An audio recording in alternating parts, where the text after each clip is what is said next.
बिस्मिल्लाहिर्रहमानिर्रहीम। अस्सलाम वालेकुम नाज़रीन, आप देख रहे हैं प्रोग्राम द लास्ट आवर में हूँ यासिर रशीद और स्टूडियो मेरे साथ मौजूद हैं सीनियर तजज़ियाकार राना मोहम्मद अजीम साहब। नाज़रीन, मौजूदा मंजरनामे में पाकिस्तान तहरीक इंसाफ की जो तहरीक है, तहरीक जलने के इम्कानात जो हैं वो रोज़ बरोज़ रोशन तो होते चले जा रहे हैं, लेकिन किसकी सरबराही में किसके हुक्मनामे पे कौन कौन से पीछे मुहर्रिकात, कौन कौन सी मसलहतें और अब कौन कौन से इकदाम उठाए जाएंगे। जो तहरीक है, अगर उसे निचली सतह पे अगर देखा जाए, इलाकाई सतह के ऊपर उसकी जो तंजीमें नौ की गई या जो नए नाम उसके अंदर शामिल किए गए थे, उनकी इनपुट इसके अंदर कितनी शामिल है, रिपोर्ट्स कितनी मुरतब की गई हैं, एक एक ओहदेदार के हवाले से किस किस से बाज़पुरस की गई, किस किस से पूछा गया, कौन कौन से नाम जो हैं उनके ऊपर निशान लगाए गए, किन किन के किरदार मशकूक रहे और किन किन के किरदार उभर के सामने आए हैं कि मुश्किल हालात में इन लोगों ने जो नामवर भी नहीं थे लेकिन ये किरदार पार्टी के हक में बेहतरीन अदा करते रहे। तो इस मंजरनामे में बात करेंगे। फिर बात ये की जाएगी कि ईद कुर्बान के फौरी बाद जो है वो बजट के हवाले से जो तजावीज़ हैं वो कितनी सर पड़ने वाली हैं या कितनी गले का फंदा बनने वाली हैं, या उसमें से कितनी रिलैक्सेशन के इम्कानात हैं कि यहाँ पे लूप होल्स जो हैं मुख्तलिफ इदारों के अंदर या मुख्तलिफ मेकनिज़म के अंदर वो लूप होल्स दूर करने की बातें हो रही हैं या उस पर आवाम की पकड़ मज़ीद बढ़ जाएगी।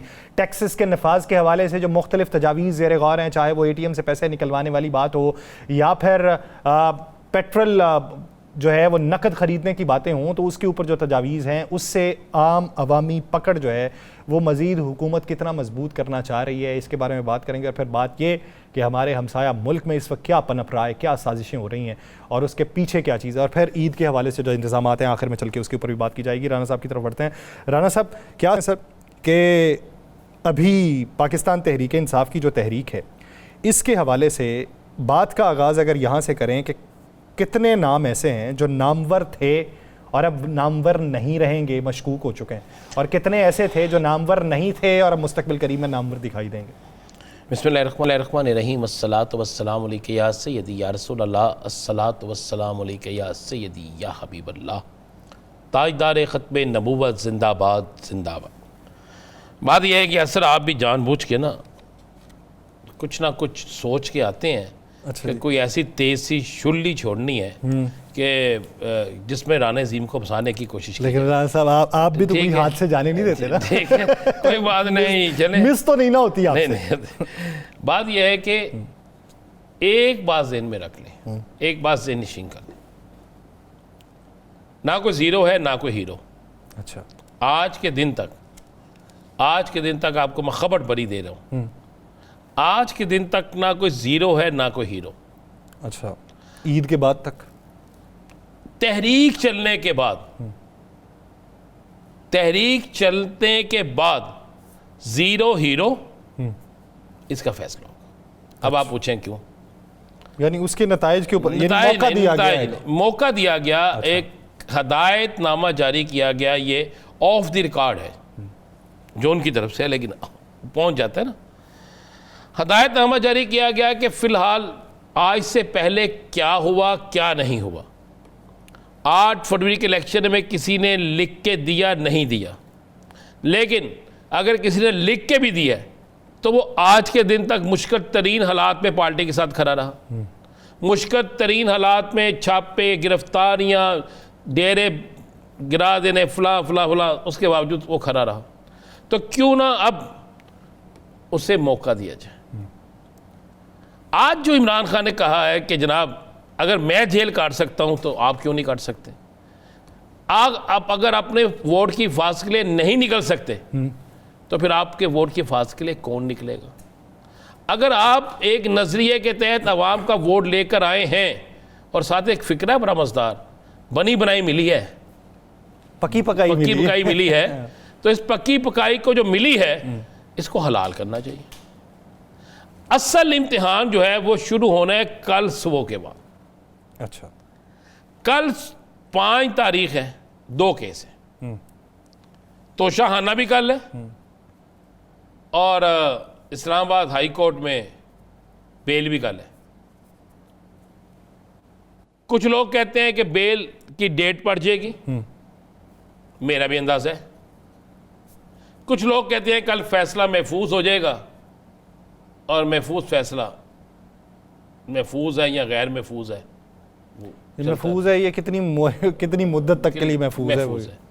और कुछ कहते हैं कि डेट, ये दोनों में से एक चीज़ है।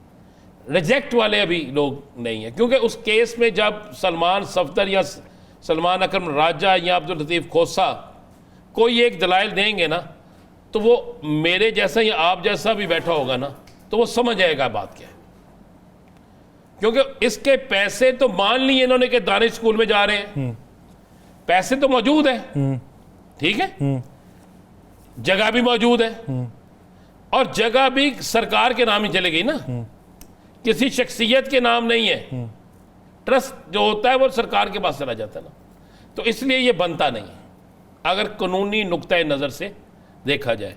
अगर सरकारी नुक्ते नज़र से देखा जाए तो फिर मुर्गी चोरी का केस भी बहुत बड़ा होता है, बहुत बड़ा केस होता है मुर्गी चोरी का, बकरी चोरी का, साइकिल चोरी का, सीमेंट की बोरी चोरी का, फिर कोई भी केस बन सकता है। तो ये तो इस मुल्क में, इस मुल्क का अलमिया है। उस हिसाब से तो फिर ये काला हिरन वाला ही केस, काले हिरन वाले केस। तो ये लिहाजा कल दिन इतना अहम तरीन दिन है। कल के दिन में दो चीज़ें हैं, आर या पार, ये मैं आपको बिल्कुल कह। दूसरा सर, आप कुछ चीज़ें डेवलपमेंट देखें ना, मुझे चीज़ें समझ नहीं आ रही और मैं आज समझने की कोशिश कर रहा हूँ। कल मैंने शहर इक़्तिदार में भी कुछ लोगों से पूछा, चाहे 5 मिनट के लिए दिखाएं, चाहे 10 मिनट के लिए दिखाएं, तहरीक इंसाफ की प्रेस कॉन्फ्रेंस दिखाई जाती है, सख्त तरीन गुफ्तगू वाली भी, जो आज दिखाई गई ना, थोड़ी देर के लिए दिखाई गई बेशक। जब ब्लैकआउट होता है तो मुकम्मल होता है। उसके बाद आप ज़रा थोड़ा सा चलें अगर इस मामले पे, तो आपको नज़र आएगा कि ये बिल्कुल, मैं आपको अंदर की खबर दे रहा हूँ, नज़र आपको आप ये आएगा कि जिन लोगों के मतलब आपका, मेरा और बहुत से लोगों का आइडिया था कि ये लोग तहरीक इंसाफ की किसी तहरीक का हिस्सा शायद ना बन सके, पहले गिरफ्तारी दे दें, समझौता ग्रुप जिसे हम कहते थे, आज के दिन के बाद उसकी तादाद में भी 99% कमी आ गई। एक मीटिंग हुई है, शहर इक़्तिदार में रहने वाले कहते हैं उस मीटिंग में लोगों ने एक इलेक्शन का रिजल्ट देखकर, सबरियाल का, क्योंकि वहाँ पे बहुत से लोग आए हुए थे, ड्यूटियाँ दे रहे थे, उन्होंने उसका देख के कहा कि इसका मतलब है कि हम में से कोई गया तो शायद उसकी ज़मानत भी ज़ब्त हो जाए। वोटर नहीं कबूल करता। फाहर नशाद जो इलेक्शन लड़ रहा था, मान लें, मैं आपको ये हल्फन कहता हूँ कि वो कई बेइंतहा देहातों में नहीं गया। उससे किसी ने पूछा क्यों नहीं जा रहे, उसने कहा मेरा वोट तो है ही कोई नहीं, वोट तो है इमरान खान का। ये लफ्ज़ उसने कहा कि वोट तो है इमरान खान का, तो बात भी दुरुस्त है। आपका एक दोस्त जीता, बहुत आप प्रोग्राम में कहता था हमें तो जानता कोई नहीं था, और जीता भी वो तगड़े उम्मीदवारों से, बहुत तगड़े उम्मीदवारों से जीता। ही है। तो किसका जीता? वोट इमरान खान का था। अब भी वोट उसका है, जिस तरह नून लीग के अंदर वोट नवाज शरीफ का है, पीपल्स पार्टी में वोट भट्टू का है। आज भी भट्टो जिंदा है, क्यों नारा लगता है? वोट वहां पे भट्टो का है। इसी तरह अगर आप चलते जाएं तो जिस अदारे, जिस आप उस सेशन को देखें, जिस को जहां देखें आपको उस पार्टी के किसी ना किसी एक बंदे का वोट नजर आता है। मां सवाए जमात इस्लामी के, और अब जमात इस्लामी के साथ तहरीक इंसाफ को आप जोड़ लें, तहरीक इंसाफ का वोट भी नज़रियाती बन गया, जमात का वोट भी नज़रियाती है। जमात का वोट वहीं खड़ा है, तहरीक इंसाफ का वोट बढ़ गया। पीपल्स पार्टी का वोट बैंक पंजाब में बढ़ने की बजाय कम हुआ है। वो पीपल्स पार्टी के लोग जो बात कहते हैं वो आपको और मुझे बेहतर पता है, उनको बल्कि बेहतर पता, हमें नहीं पता। तो लिहाजा हीरो सारे हैं, अब इन हीरो में ज़ीरो और आगे मज़ीद हीरो किसने बनना है, इसका फैसला तहरीक ने करना है। ये आप, और कल अगर इमरान खान की ज़मानत खान साहब की हो जाती है तो फिर सूरत हाल जो है, इसके इम्कानात हैं, फिर देखें, फिर सूरत हाल कुछ और है। अच्छा, उसी बात है कि आज एक जो बड़ी खबर है ना, उसको हम डिस्कस बहुत से टीवी चैनल पता नहीं क्यों नहीं कर रहे। वो खबर बहुत बड़ी खबर है। वो बहुत बड़ी खबर ये है कि नए इलेक्शन कमीशन के लिए अपोजिशन लीडर को बुलाना और नाम मांगने, इसका मतलब है कि पुराना इलेक्शन कमीशन सब जा रहे हैं, ये फैसला हो गया। नहीं तो 26वीं आईनी तरमीम के बाद तो अगर आप 6 माह और भी मीटिंग ना बुलाते, 8 माह और भी मीटिंग ना बुलाते, 8 साल भी और मीटिंग ना बुलाते, तो राजा साहब थे ना। ये भी एक चीज़ें अगर आप गौर करें तो ये फ़र्क है।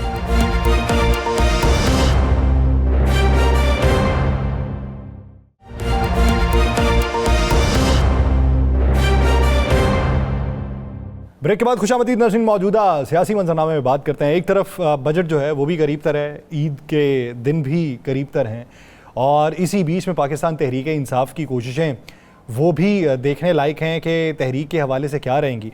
और दूसरी तरफ अगर पाकिस्तान पीपल्स पार्टी को देखा जाए तो पाकिस्तान पीपल्स पार्टी को अब हुकूमत कैसी लग रही है, यानी पहले से कोई फ़र्क है, पहले से कोई बेहतरी के इम्कानात हैं, या पहले से ज़्यादा बैड गवर्नेंस उन्हें दिखाई दे रही है। और ये जो एक बिलखुसूस इलेक्शन हुआ उसके नताइज जो हैं और उसके नताइज पे किए जाने वाले जो दावे हैं या उन दावों पे किए जाने वाले जो एतराज़ात हैं वो किस हद तक हक़ाइक़ के मनाफी हैं या किस हद तक हक़ाइक़ जैसे ही हैं, इसी पे बात करेंगे। हमें ज्वाइन किया है पाकिस्तान पीपल्स पार्टी के सीनियर रहनुमा शैला रज़ा साहिबा ने। शैला रज़ा साहिबा, बहुत शुक्रिया आपके वक्त का। हमें पाकिस्तान तहरीक इंसाफ के रहनुमा बैरिस्टर शाहिद मसूद साहब भी ज्वाइन कर चुके हैं। शाहिद साहब, बहुत शुक्रिया आपका भी। आम करके वोट लेने वाली रिवायात ही इस मुल्क से ख़त्म हो चुकी हैं। शैला रज़ा साहिबा, सबसे पहले बात मैं बयानी के हवाले से करता हूँ। पाकिस्तान पीपल्स पार्टी को क्या लगता है कि बयानी को ठेस क्यों पहुँची, किस वजह से और कितनी? अच्छा, पहली बात तो ये कि ये दोनों लीडर्स जो हैं ये पार्टी वर्कर भी हैं, सिर्फ लीडर नहीं है जी, और जो गली मोहल्लों में बैठते भी हैं। तो पंजाब में एक सोच पाई जाती है और वो यही पाई जाती है कि लोग सियासत को इस नज़र से देखते हैं कि जी आप नून लीग को सपोर्ट कर रहे हैं। अब उनको ये कहा जाए कि जी हम पार्लियामेंट के लिए यहाँ बैठे हैं क्योंकि स्प्लिट मैंडेट है, और अगर हमने तो पीटीआई को भी दावत दी थी, उन्होंने ये बोझ अपने सर नहीं लिया जो वो कुछ करके गए थे, और नून लीग ने लिया, तो हम तो तीसरे नंबर पे हमारे वोट थे, हमारे मेंबर्स की तादाद थी, तो हमें तो पार्लियामेंट बंद नहीं होने देना है। तो ये एक मसला है। लेकिन मैं एक बात ये कहना चाहती हूँ कि ये संबड़ियाल जो है इसमें जो ठीक है मैनेज किया गया, 1400 वाले पोलिंग स्टेशन में 1350 वोट एक ही पार्टी को कास्ट हो गए, और ठीक है मैनेज किया गया, लेकिन बल्दियाती इलेक्शन मोस्टली हुकूमती पार्टी ही जीतती है। और मैं ये मानती हूँ कि पीपल्स पार्टी, मुझे नहीं मालूम कि मेरे वहाँ की लोकल लीडरशिप क्या कहेगी, लेकिन पीपल्स पार्टी जीतने की पोजीशन में नहीं थी। पीपल्स पार्टी अपनी एक री एग्जिस्टेंस जो है उस पर काम कर रही है, लेकिन जो वहाँ पे बेईमानी है उस पर तो बोल सकते हैं ना, ये तो नहीं कह रहे कि हम जीत रहे थे। तो वहाँ पे मैनेज तो किया गया है। और दूसरी बात जो है वो मैं ये कहूँगी कि बदकिस्मती से पंजाब में बिरादरी सिस्टम बड़ा अहम रोल प्ले करता है इलेक्शन में। जो बड़ी बिरादरी हल्के की होती है, जो आदमी उसमें से अच्छा कैंडिडेट पकड़ ले वही जीत जाता है। तो ये एक है मसला। तो बाकी रही बेईमानी वगैरह, तो वो मैं क्योंकि अब काफ़ी दफ़ा पंजाब जाती हूँ तो मैं देखती हूँ कि मैनेज तो करते हैं, तो बस ठीक है। लेकिन इसके बावजूद भी जरदारी साहब ने पार्टी को, आज मैं पढ़ रही थी, मैं कंफर्म नहीं हूँ, चैनल पर ही चल रहा था कि वो खुद पार्टी की कारकर्दगी से भी नाखुश हैं। और जैसे कि मैंने कहा कि मैं खुद भी जाती हूँ इलेक्शन में, तो किसी दिन मुझे अगर लीडरशिप ने बुलाया तो मैं भी अपनी ऑब्जर्वेशन देना चाहूँगी कि पंजाब में क्या होना चाहिए। तो ठीक है, शैला साहबा, आपने कहा कि वहाँ के जो अब कैंडिडेट हैं ये उनका काम है, अब ये वहाँ के कैंडिडेट का काम है कि अगर वो समझते कि वो जीत सकते थे तो वो इलेक्शन कमीशन में जाएं। इसी तरह इदारों को मजबूत किया जाता है कि आप उनको पास जाएं। अगर वो समझते हैं कि नहीं 8-10 हज़ार वोट निकाल लिए तो ये पुरानी बात है। शैला साहबा, ये 8 होता है। फरवरी इलेक्शन हुआ। ये हुकूमती पार्टी करती है। शैला साहबा, 8 फरवरी बहन इलेक्शन हुआ।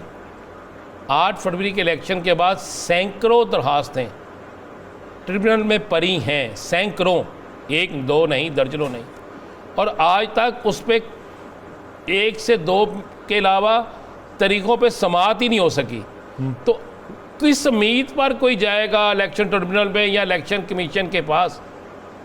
आपका ही उम्मीदवार किस सूरत में जाएगा? आपने खुद ही कहा कि वर्कर थे, वर्कर है अजीज़ुर्रहमान नदीम अफजल चंद साहब और हसन साहब, हसन मुर्तज़ा साहब। जब वर्कर कह रहा है कि हमें वोट नहीं पड़ेगा इनके साथ चलने से, तो आप पार्लियामेंट को बचाते बचाते, इसका मतलब है अगले साल तो फिर आपके हाथ तो कुछ ना आया।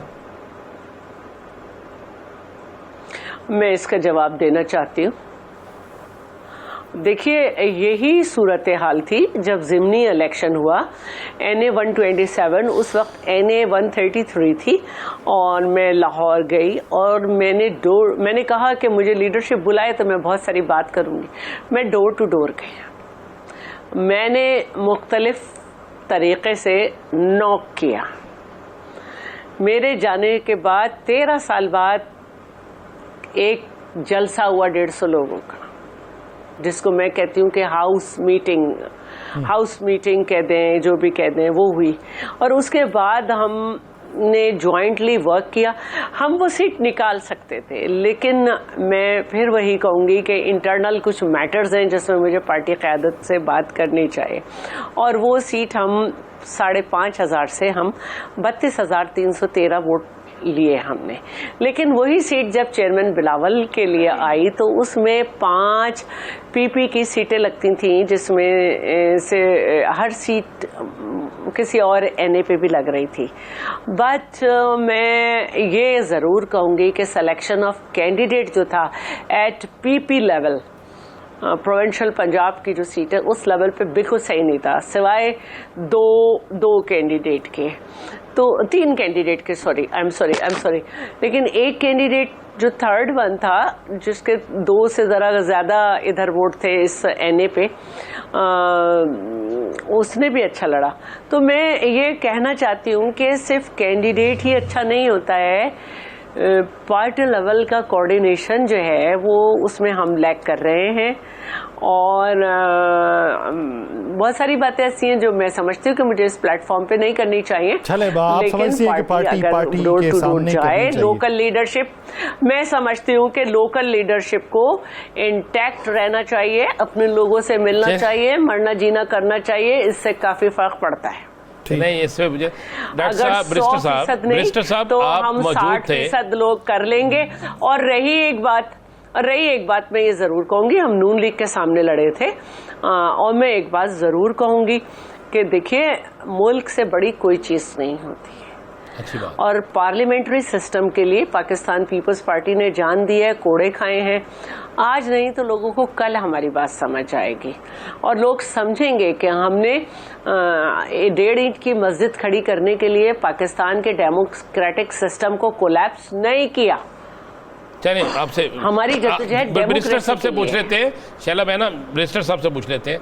ब्रिस्टर साहब, आपने पूरी कैंपेन की उस हल्के में, मैंने आपको हर रोज़ उस हल्के में कैंपेन करते देखा, इलेक्शन डे पे भी आप वहीं पे थे।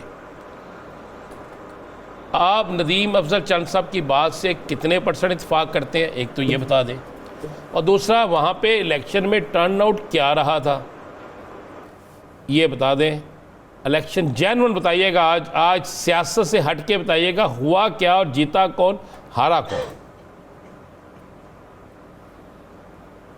बिस्मिल्लाहिर्रहमानिर्रहीम। बहुत शुक्रिया राना अजीम साहब। पहली बात तो मैं हसन मुर्तज़ा साहब और नदीम अफजल चंद साहब के जो उन्होंने गुफ्तगू की, और वो गुफ्तगू हक़ाइक़ पे मबनी थी। पाकिस्तान पीपल्स पार्टी की अगर आप तारीख़ को देखें तो ये वो जमात थी जिसका मंशूर था कि जमहूरियत हमारी सियासत होगी। आज जमहूरियत के ऊपर शब खून सुबह शाम मारा जा रहा है। आज जमहूरियत का पाकिस्तान के अंदर से निकल रहा है और पाकिस्तान पीपल्स पार्टी के अकाबरीन कहते हैं कि जी सिस्टम को डिरेल नहीं होने देना, पार्लिमान की मजबूती चाहिए, हमें इदारों की मजबूती चाहिए। पार्लिमान का तो खाना ख़राब हो गया। पार्लिमान के ऊपर हमला होते हुए क्या पाकिस्तान पीपल्स पार्टी के अकाबरीन ने नहीं देखा? क्या इन इदारों का सत्यानाश होते पाकिस्तान पीपल्स पार्टी नहीं देख रही? क्या आप सुप्रीम कोर्ट के अंदर जो जुडिशरी की आपस में लड़ाई है, इस्लामाबाद हाई कोर्ट के जजेस जो आपस में गुत्थम गुत्ता हैं, जो 4 आपके जो हाई कोर्ट्स हैं उनके अंदर एक्टिंग चीफ जस्टिस काम कर रहे हैं परमानेंट सीट्स के ऊपर, तो मुझे बताएं इदारे तो तबाह कर रहे हैं आप लोग। और फिर सिर्फ एक चीज़ है और जिसकी वजह से पाकिस्तान पीपल्स पार्टी के अंदर से अब आवाज़ें उठ रही हैं कि ये निज़ाम जो है ये हमें फना करके रख देगा, अवाम के अंदर हमारी जड़ें ख़त्म हो रही हैं। और पाकिस्तान पीपल्स पार्टी ने इस पावर पॉलिटिक्स के चक्कर के अंदर कि ये कहें कि हम पार्लिमान को बचा रहे हैं, भाई पार्लिमान एक इदारा है जिसको अंदर जितना वो ताकतवर होगा, मजबूत होगा, उतनी ही जमहूरियत मजबूत होगी। आप कहते हैं जी इलेक्शन कमीशन ऑफ पाकिस्तान जो है, आप जिस तरह राणा साहब आपने पहले बात की, आपके पास एक जो है वो लेजिटिमेट किस्म का चीफ इलेक्शन कमिश्नर नहीं है। राजा साहब इस वक्त उस 26वीं आईनी तरमीम की जो है जो बेनिफिशरी के तौर पे बैठे हैं, जो ये कहती है कि for the rest of his life के ताहयाते ज़िंदगी ये chief election commissioner of Pakistan रह सकते हैं। मुझे बताएं जो मजबूत इदारे होते हैं क्या उनके अंदर इस तरह के हालात होते हैं? तो दूसरी बात राणा साहब, ये तो बात पीपल्स पार्टी की हद तक, और वो बेचारे सही इस वक्त चीख रहे हैं, नदीम अफजल चंद हो या हसन मुर्तज़ा साहब हो, वो बिल्कुल सही कह रहे हैं जमात को देखकर।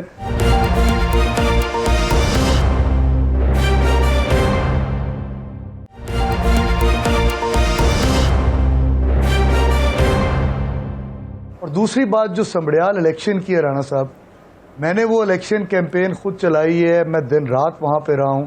पहली बात तो ये कि जमहूरियत के अंदर आपने पॉलिटिकल स्पेस देनी होती है। समड़ियाल के अंदर मुझे सियासी फ़िज़ा बहुत तंग नज़र आई, मुझे वहाँ पे एक डर और खौफ की फ़िज़ा नज़र आई, मुझे वहाँ पे जो इलेक्शन होता हुआ नज़र आया वो पुलिस इलेक्शन होता हुआ नज़र आया, रियासत का ख़जाना बेतरेग इस्तेमाल होता हुआ वहाँ पे नज़र आया, लोगों के अंदर डर और खौफ नज़र आया। कहीं पे मुझे कॉर्नर मीटिंग या पॉलिटिकल जलसा होते हुए नज़र नहीं आया। और उसकी एक बुनियादी वजह, जिस तरह नदीम अफजल चंद साहब ने कहा कि पाकिस्तान मुस्लिम लीग नून के पास तो लोग नहीं थे जलसा करने के लिए या कॉर्नर मीटिंग करने के लिए, लेकिन पाकिस्तान तहरीक इंसाफ के पास इजाज़त नहीं थी, क्योंकि वो जहाँ पे 4 लोग इकट्ठे होते थे पुलिस दावा बोलती थी। और फिर जिस दिन इलेक्शन का दिन आया, मैं वहाँ पे पूरी इलेक्शन कैंपेन के अंदर मैंने को 20 या 22 पोलिंग स्टेशन, मलिक अहमद खान बच्चर थे मेरे साथ, अहमद रशीद भट्टी थे, हम्बल सना करीमी थे, डिफरेंट MPs मेरे साथ थे, सरदार राशिद तुफैल थे। हम लोग देखे और हम लोग खुद हैरान थे कि शायद इस हल्के के अंदर जो टर्न आउट है वो 20% से ज़्यादा ना हो। कुछ पोलिंग स्टेशन ऐसे थे जिनका मैं जो है मोड़ समड़ियाल के एक government primary high school for boys था, वहाँ पे टोटल जो वोट था वो 3300 है, 3300, और वहाँ पे दोपहर 3:30 बजे तक कुछ 390 वोट पड़े थे जो 10% भी नहीं बनते। और जब रिजल्ट आता है तो पता लगता है जी कि जो ज़िमनी इलेक्शन के सारे रिकॉर्ड टूट गए। 50% आपके जनरल इलेक्शन के अंदर मियां नवाज शरीफ साहब, लेकिन मियां नवाज शरीफ साहब कहते हैं ये वोट पाकिस्तान मुस्लिम लीग नून की अच्छी कारकर्दगी की वजह से पड़ा। सर कारकर्दगी मैंने तो पहले जिस तरह किया, कौन सी कारकर्दगी थी? कारकर्दगी वो जो तस्वीरों के अंदर आपको नजर आती है, एक वाले के साथ आपने उसके के ऊपर, क्या आपको FIRs के अंदर नजर आती है जो डॉक्टर्स के ऊपर दहशतगर्दी की दी गई? क्या उन सियासी वर्कर्स के ऊपर आपको ये जो है इनकी सारी कारकर्दगी नजर आती है जिनके ऊपर पाकिस्तानी शहरी हैं दहशतगर्दी बगावत के पर्चे दिए जाते हैं? क्या आपको ये इनकी कारकर्दगी नजर आती है उस जगह बलोचिस्तान के अंदर? देखें ना आप, तो मुझे बताएं ये किस मामले के अंदर संजीदा हैं? ये तो किसी मामले के अंदर संजीदा है ही नहीं, और इनका सिर्फ और सिर्फ एक ही शैला बहन से इसका जवाब लेते हैं। उन्होंने भी कहा कि मैं किसी बात का जवाब। जी शैला बहन, आप क्या कहेंगे? देखिए भाई मेरे कहते हैं कि हम एंटी एस्टैब्लिशमेंट थे, हम थे नहीं हैं। जब आपके लीडर परवेज मुशर्रफ के पोलिंग एजेंट बने थे ना, हम उसके खिलाफ तहरीक चला रहे थे। बाद में हमने परवेज मुशर्रफ को भी हटाया, उसका यूनिफॉर्म भी उतरवाया, उसको हटाया भी। फिर हमने जो आइन था जिसके सब ने मिलकर परखचे उड़ाए थे उसमें 18वीं तरमीम की। फिर हमने उस वक्त भी पार्लियामेंट में कहा कदम बढ़ाओ इमरान, हम तुम्हारे साथ हैं, जिसका इकरार आपकी हुकूमत के लिए ज़हीरुल इस्लाम ने किया कि हम आपको थर्ड ऑप्शन के तौर पर लाए थे। लेकिन हमने आपसे भी कहा आइए चार्टर ऑफ इकोनॉमी करें। हमने आपके सामने भी सर नहीं झुकाया जब आपने वो मुकदमे जो एस्टैब्लिश गवर्नमेंट के ज़माने में बने होते थे, नून लीग बनाया करती थी, और आपके साथ तो एस्टैब्लिशमेंट इतनी थी कि सारे कवानीन पास कराती थी, लोगों को फ़ोन करती थी, और शायद उन्हीं ने कहा होगा कि जरदारी साहब पे ये बोगस मुकदमे खोल दो, आपने खोले हुए थे जिनको सिंध में भी नहीं चलने दिया जाता था। फरियाल साहबा भी अरेस्ट थी, हमने उस वक्त भी सर नहीं झुकाया। और इस वक्त भी आप हमें फॉर्म 47 थे। हाँ, मौलाना साहब आपको फॉर्म 47 की पैदावार कहते। और रही जो 26वीं रहे हैं उसके लिए, क्योंकि अभी आपका आजकल मौलाना साहब आपके लिए काफ़ी अच्छे थे, 4 अमेंडमेंट आपकी थी जिसमें से 2 एक्सेप्ट हुए। और रही बात जो मैं आपसे करना चाह रही हूँ, आप मुझे बताएं कि क्या किया जाता। आपके तो नंबर फिर भी ज्यादा थे ना, जब आपसे कहा था आप हुकूमत बना लें तो आपने क्यों नहीं बनाई? हम आपसे भी कुछ ना मांगते, हम आपसे भी मिनिस्ट्रीज नहीं मांगते, क्यों नहीं बनाई? बताइए, सवाल है, बताइए बैरिस्टर साहब, जवाब दें। आप पीट रहे हैं तो उसके लिए हम क्या जवाब देने दीजिएगा। हमारा काम हर जमाने में, हमारा काम हर जमाने में पाकिस्तान को सपोर्ट करना है, उसके लिए जान देना है। आपने अभी बलूचिस्तान की बात की, 1 मिनट, बलूचिस्तान की बात की। इस वक्त सब जानते हैं कि बलूचिस्तान के नॉन स्टेट एक्टर्स जो हैं वो भारत के साथ खेल रहे हैं, भारत का हमने अब बाकायदा उनको पहचान के जवाब दिया है। क्या बलूचिस्तान में दहशतगर्दी पहली दफा हुई? आपके जमाने में जो लोग शहीद हुए थे माइन के अंदर, तो वजीर आजम ने तो कहा था मेरे पास आओ, क्योंकि उनको मना था रूहानी तौर पे कि लाशों पे पास नहीं जाते। आप कैसी बातें करते हैं? आपके जमाने में तो केपी की जेल 2 दफा टूटी, एहसानुल्लाह एहसान भी गया, और एक दफा जो तालिबान थे वो गए और जाते जाते जो उनके पसंद के लोग नहीं थे, औरतों तक को नहीं छोड़ा, उनको कत्ल करके गए। तो सूरत हाल जो है ना वो बहुत बदली नहीं है। लेकिन आप मुझे बताएं कि अगर हम कह दें कि नहीं, हम आपके इलेक्शन को भी कहते नहीं, क्योंकि हमारे चेयरमैन का रिजल्ट लियारी में 5 दिन के बाद आया था। आपने कहा कि कैसे यकीन करें इलेक्शन कमीशन पे, किसी एक सीट का रिजल्ट 5 दिन बाद आता है, उसमें नीचे 3 पीपी की नशिस्तें थी, पीएस नशिस्तें थी प्रोविंशियल सिंध प्रोविंस की, उसमें एक जमाते इस्लामी, एक टीएलपी और एक कोई और पार्टी जीती, और एनए पे पीटीआई जीत गई। मैंने जिस सीट पे इलेक्शन लड़ा उसमें 2 पीपी सीट, पीएस की सीट पे पीटीआई जीती, जिसमें से मिलके शायद 52-53 लिए। लेकिन एनए की सीट पे इमरान खान साहब को 91,000 शो किया गया और रिजल्ट रोक के। अच्छा, अब्दुल हकीम बलोच की रिकाउंटिंग के वक्त जो है वो जब वो जीतने लगे 150 वोट ज्यादा हो गए, उनको बंद कर दिया गया। सेम जो है फहमीदा मिर्जा साहिबा की सीट पे हुआ कि जब उनका कैंडिडेट, उनके खिलाफ कैंडिडेट पीपल्स पार्टी का जीतने लगा, बंद कर दिया गया। सेम जो है वो फैसल सोले हयात की सीट पे हुआ, 500 वोट उनके ज्यादा हो गए थे, बंद करके रख दिया गया। हमारे साथ तो हर दौर में ये हुआ है। गांचे की, गिलगित बल्तिस्तान की जो सीट थी, तो अभी जो इलेक्शन होने वाले थे उससे 6 महीने पहले ये कहा गया कि इंजीनियर इस्माइल जो है वो कामयाब है, यानी कि 4.5 साल तक उनको जिताया ही नहीं गया। कितने वोट होते हैं? शैला साहिबा इस पे आखिरी बात इनसे कहा, चेयरमैन बिलावल ने फ्लोर ऑफ द हाउस कहा कि आप आए, हमारे साथ बैठे। मुझे भी शिकायत है इलेक्शन कमीशन से, आपको भी है, मैं मुस्तकिल कर रहा हूँ शिकायत, आए बैठ के जो है रिफॉर्म्स करें, आप आते ही नहीं। जी बैरिस्टर साहब जल्दी से जवाब दे दें, टाइम आज हमारे पास। जी राणा साहब, मेरी ये बहन ने जो बातें की, इनका जवाब तो मेरा ख्याल है इनकी अपनी पार्टी के अंदर से नदीम अफजल चंद और हसन मुर्तज़ा साहब दे रहे हैं। ये कहती हैं जी हमने इदारों को मजबूत कर रहे हैं। आपके दौर के अंदर ही ये जो आप बात कर रही हैं, पुरानी बातें तो आप कर रही हैं इलेक्शन कमीशन ऑफ पाकिस्तान की। मैं आपको ये बात मतलब बताना चाहता हूँ, आप इस वक्त हुकूमत के अंदर हैं, हुकूमत के अंदर रहकर आपने इन सारी चीज़ों को ठीक करना है। आप ठीक करने के बजाय हर चीज़ को ख़राब कर रही हैं। इलेक्शन कमीशन ऑफ पाकिस्तान जो है, ये जो इलेक्शन ट्राइब्यूनल्स हैं, वो कोई इस वक्त इलेक्शन पिटिशंस के फैसले नहीं कर रहे। और मेरे इसके साथ साथ मैं आपसे ये कहना चाहूँगा कि 26वीं आईनी तरमीम का जो गुनाह आप लोगों ने मिलकर किया है ना, उसने अदारों के पर्चे उठा के रख दिए हैं। आपने इस मुल्क के अंदर जमहूरियत का, मुझे अब कंप्लीट कर लेने दें, मैंने आपको इंटरप्ट नहीं किया। आप लोगों ने 26वीं आईनी तरमीम का रात को 3 बजे जो है कभी पार्लियामान का इजलास बुलाया जाता था, और पार्लियामान का इजलास बुला के वहाँ पे नंबरिंग पूरी नहीं हो रही, और लॉ मिनिस्टर कह रहे हैं कि मुसवदा मेरे पास नहीं है, मुसवदा मुझे अभी थोड़ी देर पहले मिला है। आप लोग इस गुनाह के अंदर बराबर के शरीक हैं। आप लोगों ने इस मुल्क के अंदर ना सिर्फ जमहूरियत को जो है वो डिरेल करने की कोशिश की है, उसको कमज़ोर कर रहे हैं, बल्कि आप लोग बाकी जितने इदारे थे इस मुल्क के, आपने उनको भी कमज़ोर करके रख दिया है। और दूसरी बात रही बलोचिस्तान के हवाले से, तो स्टैटिस्टिक्स उठाकर देखें मेरी बहन, जब हमारी हुकूमत थी तो इस मुल्क के अंदर कितने को दहशतगर्द हमले होते थे, पुरअमन फिजा थी पाकिस्तान की, बच्चे शहीद नहीं हो रहे थे, बॉर्डर्स के ऊपर हमारे जवान शहीद नहीं हो रहे थे। आज रोज़ ये मामला हो रहा है, हमारे बच्चे शहीद हो रहे हैं, हमारी वहाँ पे ट्रेन महफूज नहीं है, हमारा बलोचिस्तान जल रहा है। और कहाँ पे है आपकी लीडरशिप, कहाँ पे है हुकूमत, कहाँ पे है पार्लियामान? एक साहब जाकर बैठे हैं, दूसरे बेचारे जा नहीं सकते। इस पे बैरिस्टर साहब, मुझे ब्रेक पे जाना है। एक शॉर्ट कमेंट आप जो रिबटल देना चाहें।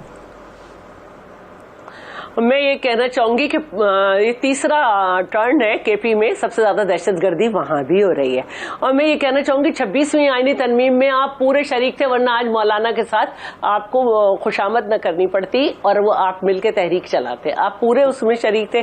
और खुदा का शुक्र है हम इस गुनाह के शरीक चीफ इलेक्शन कमिश्नर आपके नॉमिनेटेड थे, ये नॉमिनेट बिल्कुल थे। आप अपने आप जो है इस गुनाह कबीरा का आपको हिसाब देना पड़ेगा असेंबली के फ्लोर पे कि अगर ये तरमीम थी तो हमें इस पे कोई एतराज नहीं। और बैरिस्टर गौर ने कहा कि हमें कोई एतराज नहीं है, जो मौलाना साहब चाहें बस हम आमिर डोगर का नाम रह रहे हैं, तो उनका फटा हुआ कमीज आपको नजर नहीं आया जो पुलिस वालों ने उसके साथ जो बदतमीजी की? कहाँ पे आप इदारे को पार्लियामान का तो आपने बेड़ा गर्क कर दिया। लेकिन अब टाइम खत्म हो चुका है। शैला रजा साहिबा, 2 अमेंडमेंट पास हुई हैं आपकी। शैला रजा साहिबा और बैरिस्टर शाहिद मसूद साहब इस हवाले से अपना वक्त देने के लिए बहुत शुक्रिया। लेते हैं ब्रेक लेने के बाद। जो ईद कुर्बान करीब तर है, उसके लिए जो इंतजामात हैं मवेशी मंडियों के, उस पर बिलखुसूस बात होगी, कहीं नहीं जाएगा। Stay with us.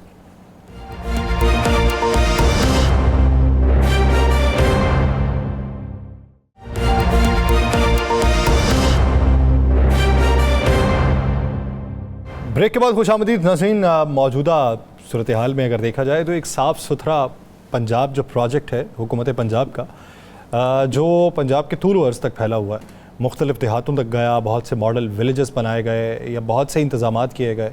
बहुत सारे लोगों के एतराज़ात भी हैं, तहफ़्फ़ुज़ात भी हैं, बहुत सारे लोगों की तरफ से वो काबिल सताइश इक़दामात भी गर्दाने गए।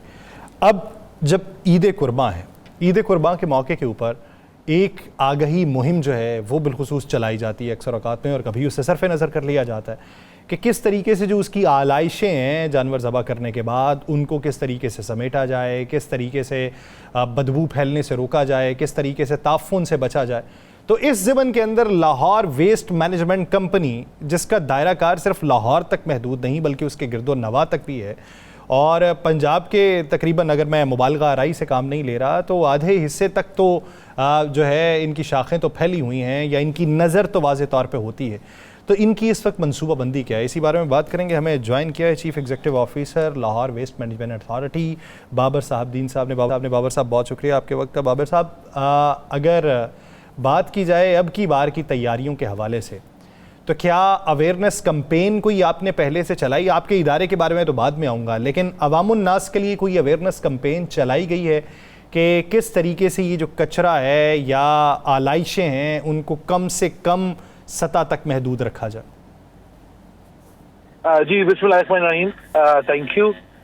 इसमें ऐसा है कि डिस्ट्रिक्ट लाहौर के लिए हमने हर यूनियन काउंसिल लेवल के ऊपर एक फील्ड कैंप लगाया है और 35 मॉडल कैंप्स लगाए हैं, जिनका मकसद ये है कि वो लाहौर के शहरियों में अवेयरनेस भी दे सकें, उन्हें और जो बायोडिग्रेडेबल बैग्स हैं उनकी डिस्ट्रीब्यूशन कर सकें।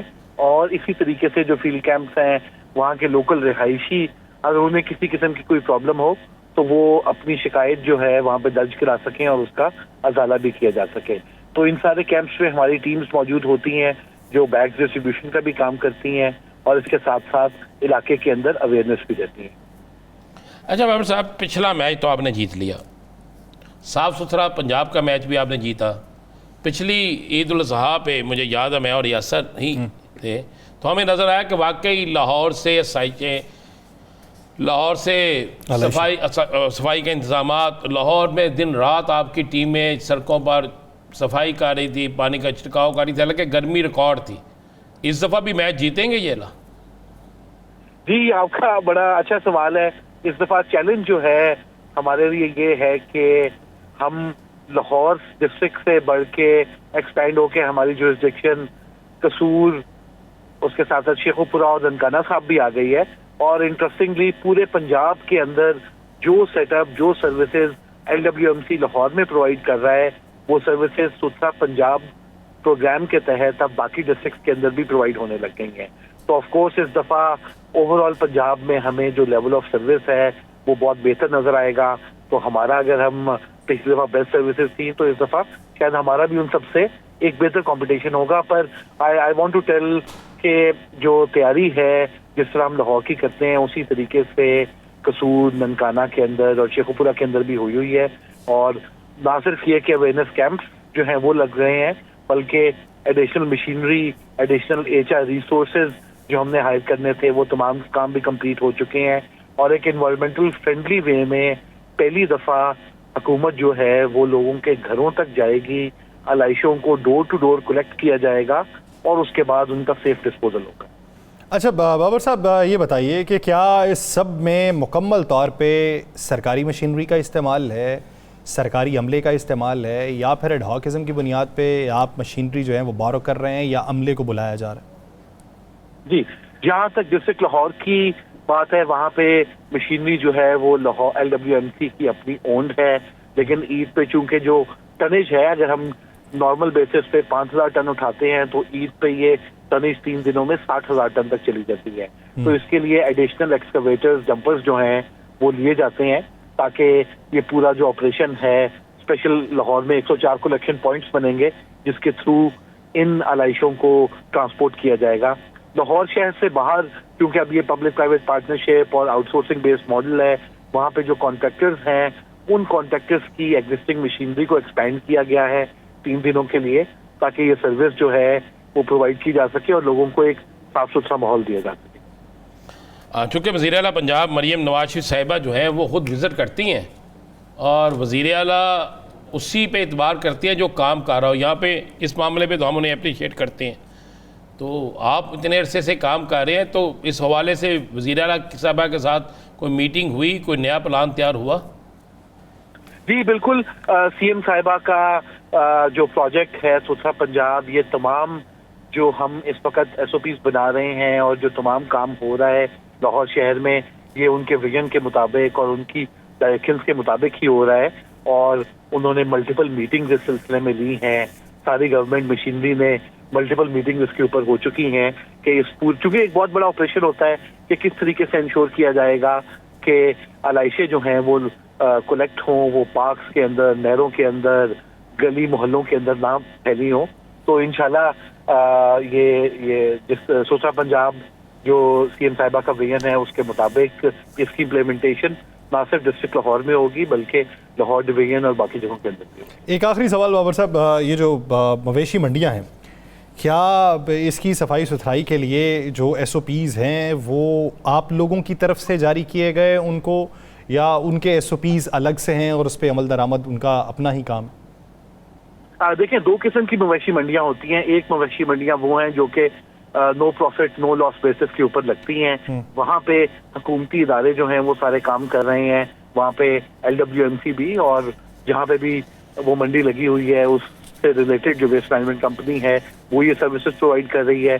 कुछ ऐसी मंडियां हैं जो कि हिस्टोरिकली कैटल मार्केट कंपनी जो है वो लगाती आई है और वहाँ पे वो अपनी सर्विसेज जो है वो खुद देती है, वो खुद अपनी। लेकिन ये सारा जो ऑपरेशन है, ईद ऑपरेशन भी, मंडियों से लेके ये किस तरह कलेक्शन होगी, ये सारा स्वच्छ पंजाब विजन के तहत जो डिजिटल मॉनिटरिंग सिस्टम बनाया गया जी। है उसके तहत मॉनिटर होगा, जिसकी आवली रिपोर्ट टॉप टीयर तक जाती है। चीफ मिनिस्टर साहिबा खुद इसको देखती हैं कि हमारा जो ऑपरेशन है वो किस तरीके से चल रहा है। घंटावार जो रिपोर्ट है वो बाकायदा तौर पे टॉप टीयर्स तक पहुंचाई जाएगी और उसको मॉनिटर किया जाएगा। बहुत शुक्रिया बाबर साहब दी हवाले से अपना वक्त देने के लिए। नाज़रीन, प्रोग्राम का ख़त्म हो जाता है, मुझे और राना साहब को दीजिए इजाज़त। आपसे मुलाकात होगी कल के रोज़। अपना बहुत सा ख्याल रखिएगा। अल्लाह ने के बाद।